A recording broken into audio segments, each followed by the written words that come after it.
Monday morning. I'm about to finish this somewhere else because I've got the electricians finally showing up here to finish this room off. It's got to install my heater, 2 proper lights, dimmer switch for those lights, the proper plugs, 2 on that wall, and I'm going to put an additional plug in behind me, I think. And I think that's all I've got him for. Hopefully it doesn't take him too long. But he's going to be here at 8:30. Right now it's 5 after 8. So I don't have enough time to pull off the full meal deal here. And I got my, we tried out because it's paid for a month. We hooked up the Starlink internet. I had to climb up on the roof of the shop to get a proper read for the satellite, I guess. Got up there and man, is it fast. It's on fire, the internet here. And I called it, you know, what does you call it? Your network. What do you call it? So when people go to see what's available, I called it RCMP with caps lock. Because I thought that'd be kind of funny. Anyway, I had something I wanted to talk about this morning, but I've forgotten already. Probably because my brain is in. But anyway, I'm going to get ready to share, and I got the new phone, unfortunately. It cost us an arm and a leg and an elbow. Excuse me. And I think, to give you guys an idea, I got this phone yesterday at around 2 o'clock or something. Okay? And then last night I did copied a few emails, and this morning, having 1 coffee this morning. And I have 1, 2, 3, 4, 5, 6, 7, 8, 9, 10, 11, 12, 13, 14, 15, 16, 17, 18, 19, 20 new emails. Just like that. So there you go. Give you an idea of what comes this way. Your average day. Probably more than that, who knows. Now, Mark, this is red. Now listen to this. Hello, Steve. I recently found your YouTube channel. Please use my first name. You might butcher my last name, so save yourself on pronouncing it, LOL. Come on, I'm always up to the challenge. This happened 16 years ago, pregnant with my middle child, driving from Slave Lake to Edmonton. Unique by color and the size. That's Alberta, you guys, northern Alberta. Early afternoon between 1 to 2 p.m. on Highway 44 heading south. This took place approximately south of Athabasca River Bridge to the Athabasca turnoff, where the tree lines on both sides start to reappear. I was the passenger, the oldest son sitting back seat between passenger and driver's seat. The ex was driving. Light traffic on this beautiful sunny day. Been on that road many times. Another car coming toward us. As we joked, a large calico animal from my side ran across the highway to the driver's side back into the trees. This animal was running on 2 legs, taking 2 steps to cross the divided highway. Just 2. Okay, picture that one, you guys. 2 steps to cross the divided highway.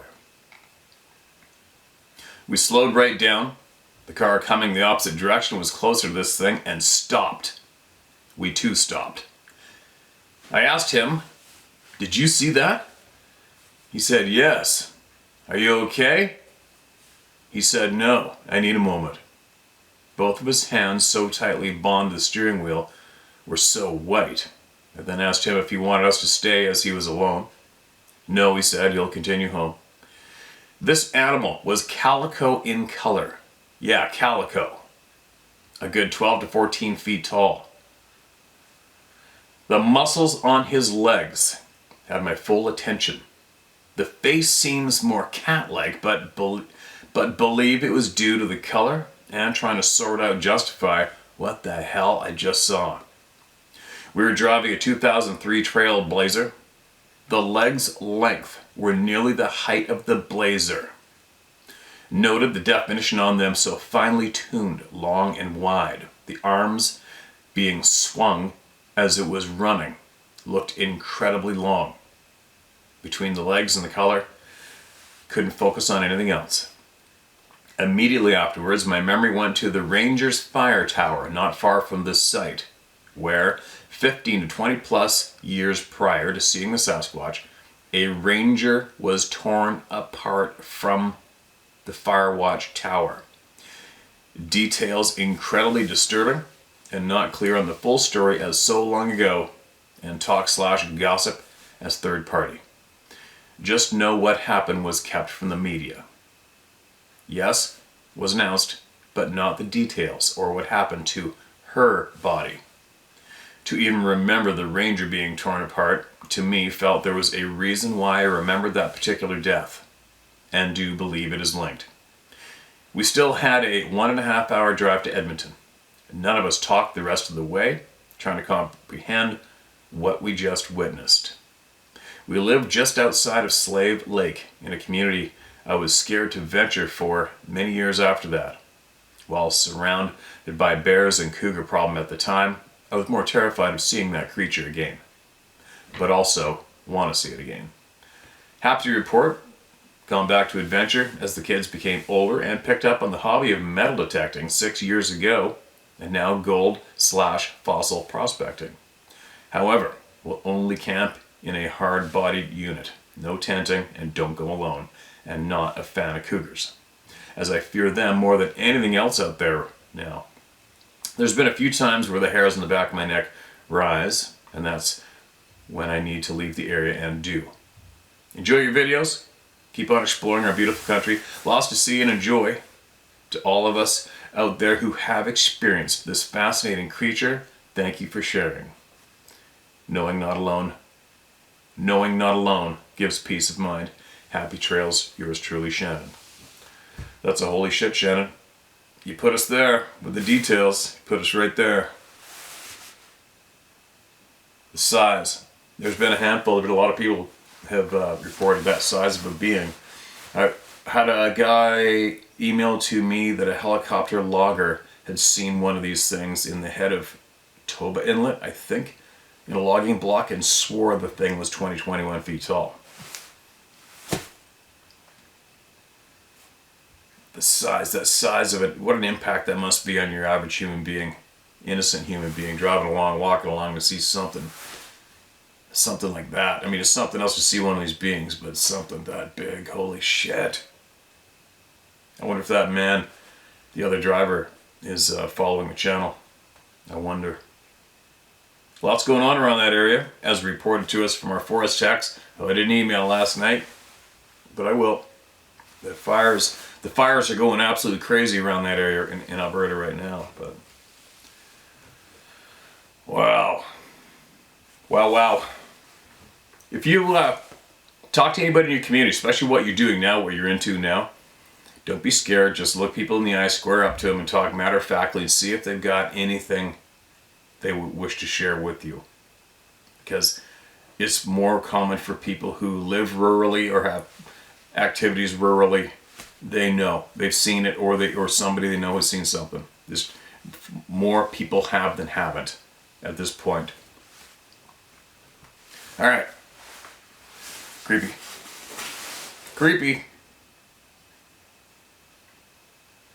Here's another one. Mark this as read. This is titled My Story. Hi Steve, my name is C. Ryan DeBoer, and you can use it. You'll have to forgive me, grammar, as I do not have much education. In the mid-1990s, I went hunting with my boss, Chad, and the guy named Richard. We went to a place south of Prince of Wales Island called McLean Arm. Richard was dropped off first in this inlet. Did I read this again? How'd this happen? Read it. Darn. How did that happen? I had to sync this up with my other phone doing through Bluetooth. All right, well, let's try this one. This one's titled Wow. Okay, I was not really trying to vet whether the Owl Man was legit, but I was looking for what I was looking for was some type of puzzle piece that fit. My journey has taken me several directions and several conclusions. I asked if the Owl Man could give me a name of the 13th member of the council. I just watched your vid with his response and I'm blown away. He didn't give me a name, and that's okay. What he gave me and us, more importantly, is number 1, the Exodus 2016, when sightings increased. I'll explain this after. Number 2, the clan politics, if you will. There are laws of the people and laws of the clan. To harm a human has great retribution. Like all people, there are those that do not trust us and avoid us as best they can. Number 3, the people trusted an individual they thought would be able to help them bring knowledge and introduction to the humans of Earth. I'm not sure why he became untrusted. I do know of the human they chose for the 13th council member, and us as the 13th tribe. I'll expand on this after my path is complete. Now to the Exodus. An experiment led to a portal discovery. That same portal helped thousands cross onto our world from theirs. This one of the reasons there are so many more sightings now than ever. I'll give an example. England. Try looking up sightings prior to 2016, then after. Owlman, thank you, brother. I can see the iron in your words of truth. Someday the people will be able to clearly convey their ways. Ours is to be good students. Stephen, it is mentioned that the people are guardians of the forest. It has nothing to do with logging, though they don't like it. Who do you think taught our ancestors how to live as one with the land? Only the European cultures devastate that which they inhabit. Last thing, tree knocks are, believe me or not, tree pops. Some of the people live in caves. Some live in the trees. They are energy based. They feed off of the Earth's energy, the sun, etc. When I say live in the trees, I do not mean the tops. I mean in the tree, collecting energy from both Earth and sun. The pops are to alert others of your presence. There are going to be some folks out there that will call crazy, but I have been a knower for 48 years and I'm 57. Those stories will come later, after I finish my path this summer. Steve, someday I hope to be able to cross the border and be able to sit at your round table drinking good coffee and sharing thoughts. Your words also carry iron. May God always be with you and yours, David 3 Feathers. Okay, David, you got my attention, man. I'm interested to know what's going on. What's going on your side of the plate? What are you doing? What are you learning? What have you stumbled upon? What's been brought to you? I can't wait to hear it if you're willing to share it, man. I'm all over it. Like a fat kid on a Smartie. I am in. Living in trees, the energy. You know, side note, you guys, we have had some people mention about the tree thing. Remember the remnants of some type of large being inside that hollowed out first growth cedar tree? Well, when we built the stand, excuse me, and I shared those pictures on the community page. So if you're not familiar with that photo, go onto the community page of this channel and flip back until you see it. And I had a young faller hunting with me at the time, working for me part-time. And on that stand, we had the tree to the left, the stumped one. If you're facing the photo, it's the one on the left. That was a huge tree, and it was dead. And it also blocked a major view because the game came from the left of where the photo was taken from and went right in front of the stand. There's a big greasy swamp right behind the camera. And I got him he felled that tree, he dumped it. It's pretty crazy to watch because I'm not a faller, but a tree that big, and he stood up on the stand and lopped it off. And that sucker was hollow. And now that I'm learning what I'm learning about trees, possible trees and the connections of these beings, I wonder if that was a bit of a no-no. Maybe. I don't know. You never know, right? That thought comes to my mind. That's very interesting about living in the trees and the pops, because when I heard above that stand, actually in the wintertime when I was trapping wolves right there, when I heard that pop, it sounded just like your typical classic hardwood bark pop that you hear more in the interior BC, which is very common when it's like minus 30, minus 20s. You hear that bark popping. It's very, very common sound. It's all around you. It's right in front of you. But not there. Not in those coastal mountains. But that's what I thought that pop was at first when I first heard the first one. And then it only took me about a tenth of a second after the second pop to know exactly what it was. Although I do not know exactly how they do it. But that makes sense to me. That little drop you made. It makes sense to me. here's a short one. This is titled Just a Thought. Hey Steve, a lot of people talk about seeing the balls of light with these beings. Maybe those lights come at a time of one's death, and that's why you never find any remains. As I said, just a thought. Thanks for all you do for this community. Love the no bullshit attitude. Your friend Sandra Ervig from Kelso, Washington. Thanks, Sandra. You never know. You never know. There'd be a lot of deaths if it was. Maybe, possibly. I don't know. Somebody's going to have something to say about that, I'm sure. Although I have seen a photograph of somebody I trust who was bedside with their family at their elderly father's death, and there were 3 different colored lights in the corner of that hospital room, and he got it on his phone and took a picture. Photos from yesterday's May 5th, 2023 video. Yeah, these are all recent, obviously. New phone. But I'm going to go back in the other 2 phones and make sure I didn't miss anything out of those. Hi Steve, yesterday you asked me to share some facts about the creatures called Sabe, Sasquatch, etc. My first encounter happened when I was about 5 or 6 years old. It's etched into my mind, even though the encounter only lasted about a minute. The picture below is not mine. It's from a museum, but darned if I can remember which one, so I don't know about fair use of it. I included it because it so vividly depicts the initial part of my encounter, although there are some stark differences.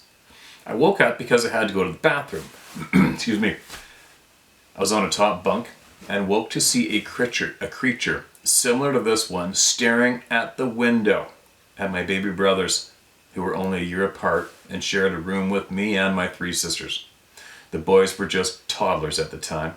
Anyway, the window was more perpendicular to me, but the creature was only maybe a foot from my face. At first, I was just curious, wondering what it was and why it was there. But the look on his face was so sad, I wondered if its children had died.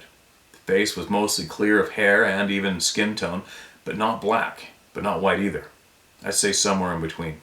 It had a mustache and a short beard, with the sideburns coming around and meeting the facial hair. The sideburns were somewhat Elvis-like sideburns, not trimmed. The head was all I could see, and the hair on it was not long, but not like a buzz cut either. More like a dog's than a human, in that it seemed to cover the entire head and part of the face, but didn't seem to have been cut. There were no scars or marks on his face that I could see, and I wasn't certain what it was because it didn't seem quite human or quite anything else. And at the time of my life, I'd never heard of a Bigfoot. As I laid there, with its face only a foot or so away, feeling sorry for it because it seemed so sad, it slid its eyes toward me until they were locked on mine. Then they turned red with a glow, like hot coals, and it raised its lip in a snarl. That'll be a noisy starter on the Tahoe. What before had seemed a mere curiosity instantly changed to a life-threatening monster. I ducked my head under the covers and promptly started screaming for my mother. I was so afraid I couldn't hold my bladder and wet my bed before my mother woke and took me in to get me cleaned up.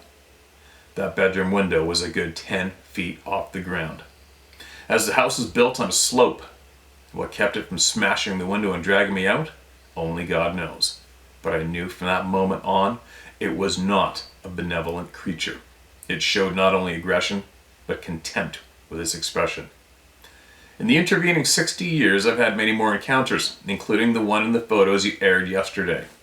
None of them were particularly violent, but I was warned in no uncertain terms that they could and were willing to do me harm. I can tell you a few facts. My truth, but some won't believe because they choose not to, which is fine. I don't have a dog in the fight over what they are and what their intentions are. First and foremost, they are not the great North American ape. Anyone barking up that tree has lost the trail. Half the time they aren't even in solid form, which is why you can shoot them and not kill them. The second fact about them that people who encounter them should know is they are part of the, quote, supernatural, end quote, world. They can and do literally disappear into thin air. I'm not talking about blending into their surroundings like the one in the photos, like a chameleon. I'm talking about dematerializing. I have a photo of that happening, which I'll share in another email, as this is a long one. Some people think they are extra-dimensional or interdimensional. All I know is they can turn into a vapor that reflects like a rainbow. As to whether or not it's water vapor, I don't know. It's gone too fast to analyze. The third fact is that they hold humans in contempt. They aren't benevolent. If they ever have assisted humans, it's because there's something in it for them. I've studied the local native legends, and none of them depict a compassionate or kind creature. And generally speaking, say they practice witchcraft, matricide, homicide, greed, and theft. Some people won't agree, that's fine, but it's been my experience that they'd just as soon amuse themselves with terrorizing humans and killing them than have any kind of live and let live philosophy. I've read they have killed humans in the past and were in turn killed by native people by trapping them in caves and burning them to death or throwing them onto a fire made for the purpose of killing them. I'll send you some of those stories later. Familiar with it? The Rogue River Tribe, the Upper Coquille and Upper Umpqua tribes of Oregon also tell of the burning them to death.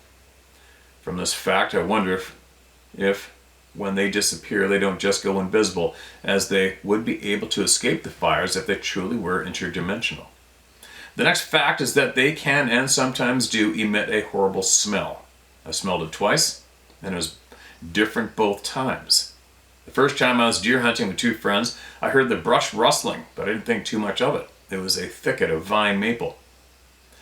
As I approached, I smelled an overwhelming smell like an open refuse dump on a hot day. I pushed my way through the thicket and found a place where something large had been bedding down. My friend directly behind it saw the bed, but didn't smell the stink. I think if the smell was from rotting flesh on the creature's fur, it would have been there long enough for my hunting partners to smell it, as it would have been on the grass too. The second time was during the night. I was on fire watch and had two large dogs in my RV. The German Shepherd never made a peep, but the young pit bull let out one bark, then fell silent. Both dogs were on alert, however. At first I thought it was a skunk because that's the smell that hit me first, but a couple seconds later, two other components hit my nose. A strong smell of garlic and of hair burning. None of the three were stronger than the others. I've driven over one dead skunk on the highway. I've driven over enough dead skunks on the highways to know exactly what they smell like. My dogs have periodically tangled with skunks, and I've had to hold the dog and bend over it to wash the smell off, which even the tomato juice or vinegar or peroxide is only partially effective, meaning I've had to live with skunk smell for a week at a time over the years. This was more. I did a bit of research on those smells, and they're all thiols, or contain thiols or thiols, Thiols. What does that mean? Thiols are sulfates and produce sulfuric acids upon combustion. Non-combusted thiol exposure can result in nausea, dizziness, muscle weakness, convulsions, and unconsciousness. Sound familiar? People talk about getting zapped and losing time or getting disoriented. Or they disappear altogether, never to be seen alive again. Is it because of the thiols? I don't know, but it's as good a theory as any at this point. Someday I'll tell the whole story of that place. It was a constant harassment by an unseen entity, and I wasn't the only one that was a witness to it. I've had many encounters when I was alone, and at least 8 where I was with others. The only other fact I know about them is just when you think you have them figured out, they throw a new behavior, shattering everything you thought you knew. They are literally, potentially, anywhere in the woods.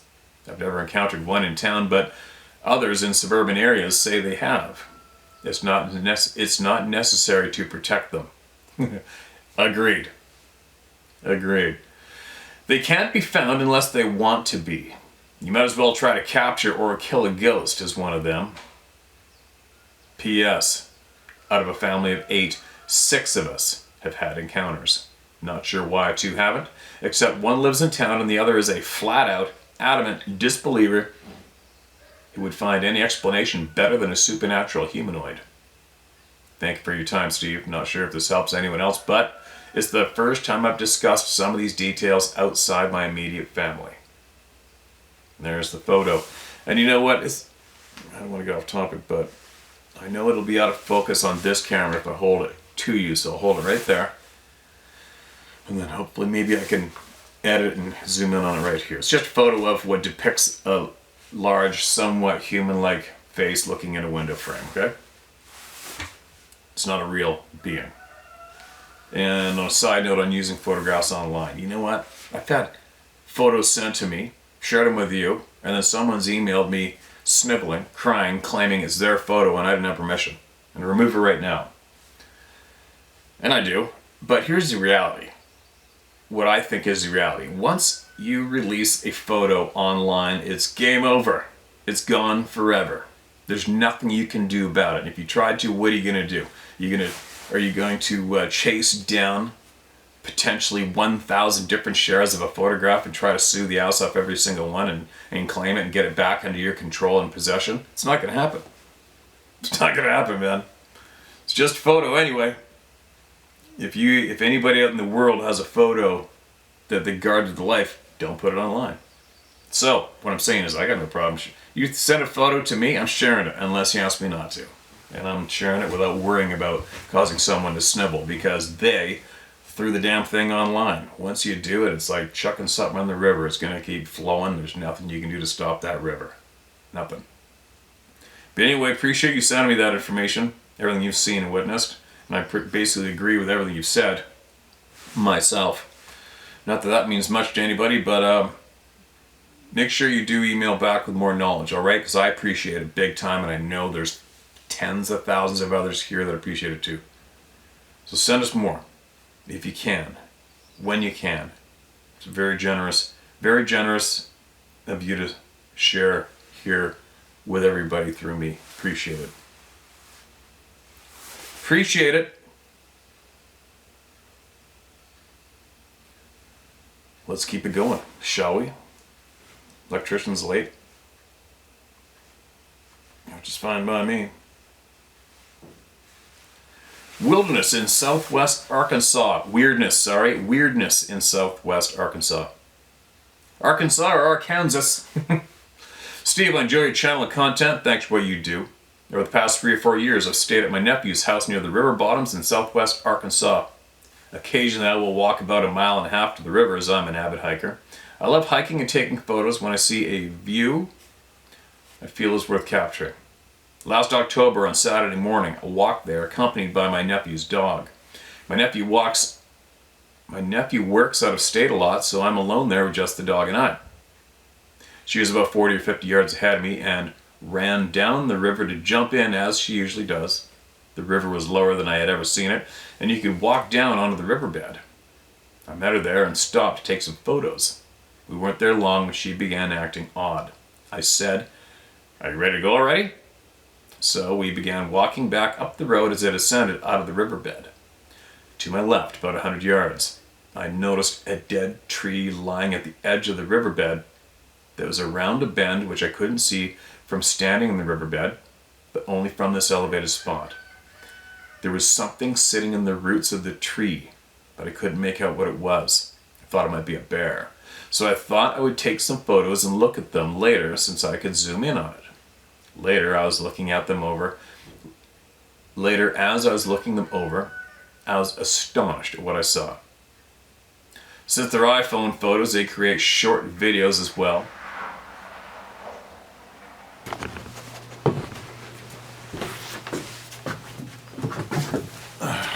Alright, take it easy, big spaz. Yeah, it's the electrician. He's not a bad guy. Alright? Okay, sit and listen.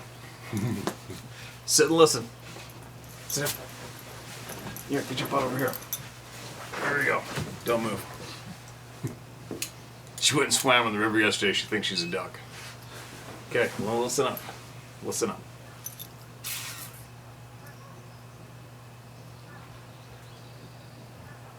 Alright, So I thought I would take some photos and look at them later since I could zoom in on them.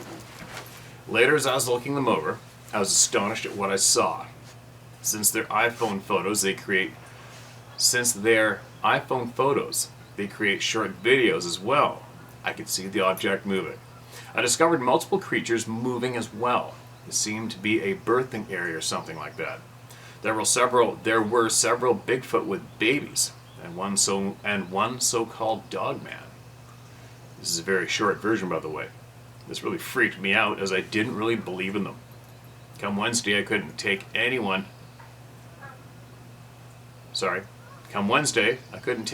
so I loaded my guns and drove there this time. I jumped out of my car, took several more photos from the vantage point.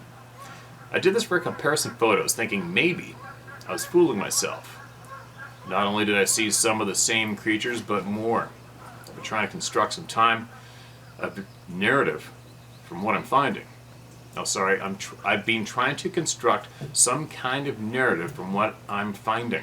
It seems to be more than a birthing area, but what I just don't know. Recently, I thought to review some older photos I'd taken there a couple years before to see if there's something I hadn't seen at the time. There was. I saw several on the railroad tracks that somehow I just didn't see when I took the photos. In one shot, I had walked onto the railroad trestle that went over the river, and I turned back to take a photo. There was a head that popped up watching me. It seemed very curious and in disbelief. In short, I don't know if they are a danger to us, but they could have grabbed me multiple times and didn't. They seem more interested in hiding. I know nothing about them apart from assumptions I'm drawing from my own experiences. It is fascinating beyond belief. God bless and thanks so much, John. Well, okay, man. I'm sure a lot of people here are going to possibly want to see what you are seeing too. God, her bark explodes and makes me jump. Hey, it's not a bad thing going on over there. Good thing to alert, but he's not a bad guy. Come here. Rube, come here. Oh boy. Doing her job. Doing her job. Now, who's next? Enough to move her. I guess I could go introduce her to him, but so you know, she's one of those dogs that loves everybody. She'll bark as soon as she walks. Stranger walks up, she's submissive and just wants to lick him and be petted. Give me a minute. Hey, come here.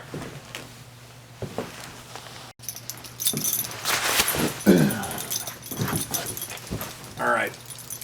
She seems to want to stay on the other end of the patio furniture. Okay. Here we go. Here's another one. Sorry for that interruption. Alright, here we go. I have the answers you are looking for. Alright, there's a bold title. Hi Steve, keep up the good work. If you want the truth about the subject of the Sasquatches, here's the basics. Read the authorized King James Bible for the answers. Sasquatches are a creation of the devil. God gave him the ability to manipulate parts of his creation, including the ability to create Sasquatches, which are part human, part animal, and purely demonic spirits. I've tried to explain this before, so you and others will understand how it really works, but it doesn't seem like most people care for the truth about it. Sasquatches are like animals in that they don't have a spiritual soul like people do. Their DNA will show that they are part human, part animal, but there's no ability to show from any testing that will be able to show the spiritual aspect of those creatures. There will only be the evidence of how they operate in the realm outside of what we consider to be human or animal behavior. The Sasquatch issue is a spiritual one. They are in existence because of sin and evil that comes from Satan, just like the Bible says. The authorized King James Bible is the source of truth from God about it, and everything else is important for us to know. I've given you the truth and the source of the truth. The rest is up to you to accept it or reject it. If you accept it, then you'll be able to see and understand how it really works. And if you reject it, you'll remain in the dark, like most people who don't want to know what God says about it. All the best, and I hope you take this seriously and follow the information I provided to get the truth out, to get the truth about it. Remember that you reap what you sow in the end. I've led you to the water source, but I can't make you drink it. My background includes aircraft maintenance, engineering, and dealing with weather control and modification and biochemical warfare, agenda systems, etc. Manufacturing for military purposes. Sincerely, with a big hug of appreciation, Conroy Penner. Okay, Conroy. Oh, look at that. You're from Victoria, British Columbia. All right, man. Manufacturing for military purposes. Well, maybe next time you go to work, you can put an end to all that biochemical dog shit and sabotage it. How's that sound? All right? Because I'm pretty sure God doesn't want you creating that shit. Neither do we. Neither do I. But anyway, there you go. One thing on people's delivery, you know, that I find, what I've found, because I remember growing up and being around, being told that's the way it is, you know, and people who spoke. That's the way it is. Whereas I believe that more people are receptible, warmer to receiving information from people if you say, well, you know what, take from what you will or leave it, or hopefully this helps you out in your ride because it's your ride and your puzzle. Instead of what a lot of people will say, this is the way it is and you better accept it or else. You know? If you don't accept what I'm telling you, then you're gonna lose. Alright, but that's a turn off for a lot of people, including me. I'm not giving you guys shit, I'm not giving you shit, the original email. I'm just saying, for everybody in general, if you really want people to listen and possibly take what you are offering up, don't threaten them in any way of saying, if you do or if you don't, you're gonna if you don't. You know, that kind of is a real shitty way to deliver anything to anybody today. Everyone needs to figure shit out on their own. Everyone needs to take information from each other, as they will, take it or leave it, but not be threatened with doom if they don't. You know what I mean? But anyway, the animal-human combination, that's been a proven fact, and also mentioned from the people who are investigating that. They have said across the board there's still something missing. They haven't found all the components. There's something they're missing and they can't figure it out, or haven't yet. Or if they have, it's maybe possibly just way too much to come forward with the public so far. I don't know, but we'll see. But anyway, there you go. Take from it what you will or leave it, right? Take from it what you will or leave it.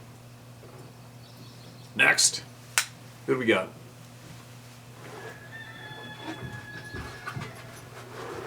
Alright.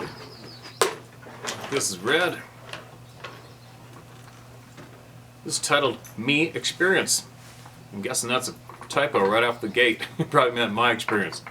Hey Steve, I've been going through a lot of bad sleep paralysis for a very long time. It has got very bad in this last year. I get it 4 times a week. I see things a normal person wouldn't be able to handle. I was suicidal. Tried to take my life a few months ago. I managed to pull myself through and came to realize that that's not right at all. Thank God you did that. Sorry, I just lost where I was.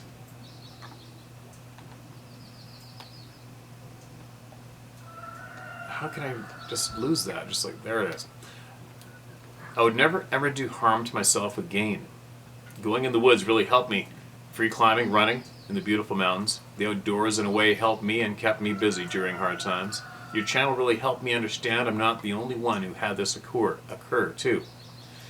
Excuse me. I've seen red eyes rushing at me.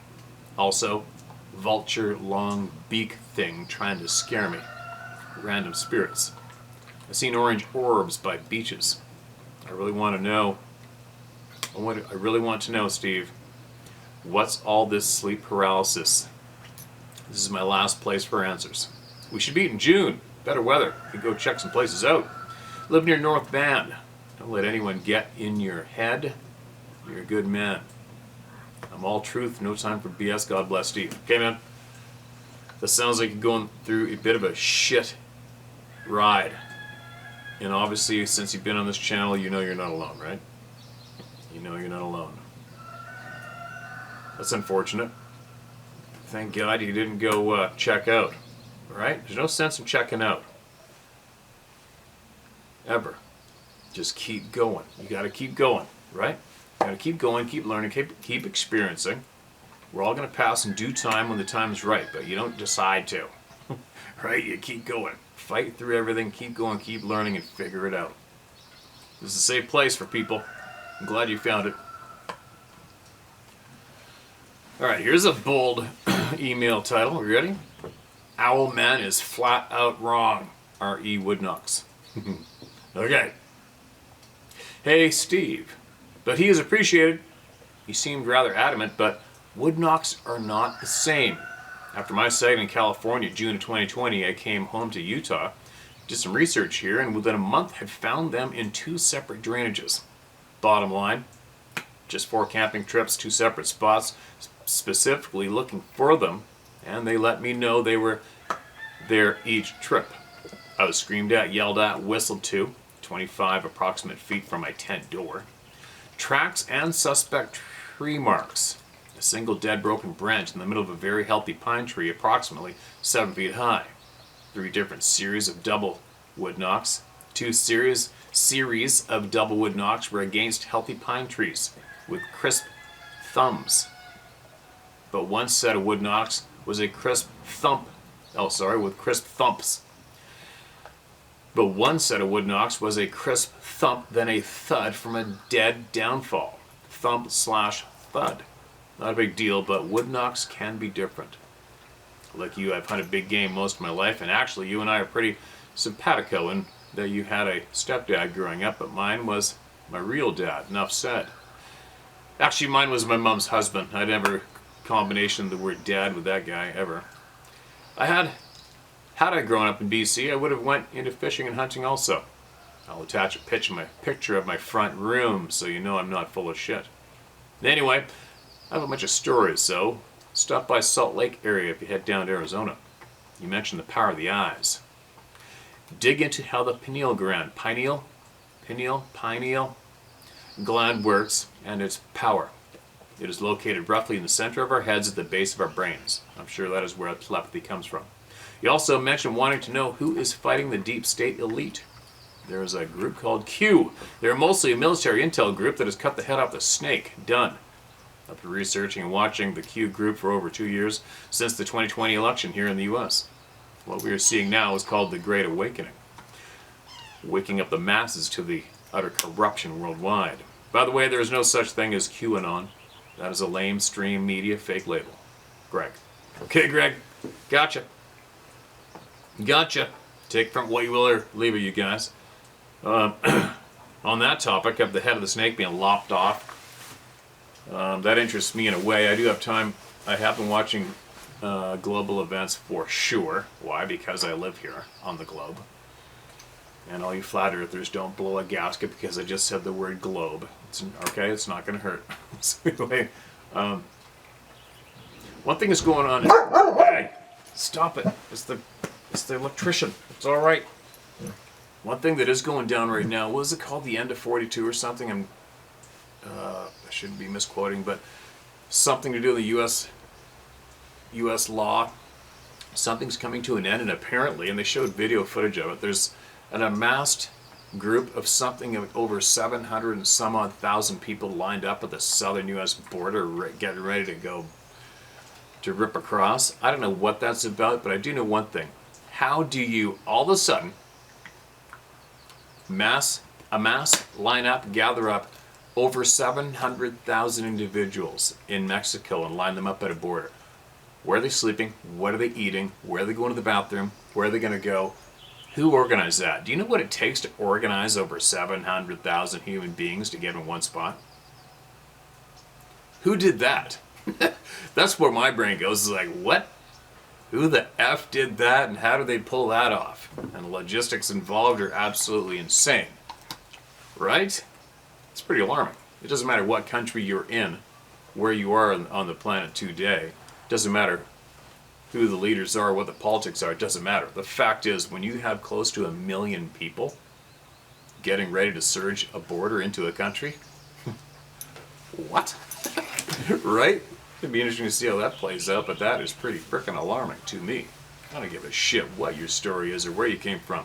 You were just smoothly, rapidly included, amassed into a group of over 1 million, close to 1 million people getting ready at a border.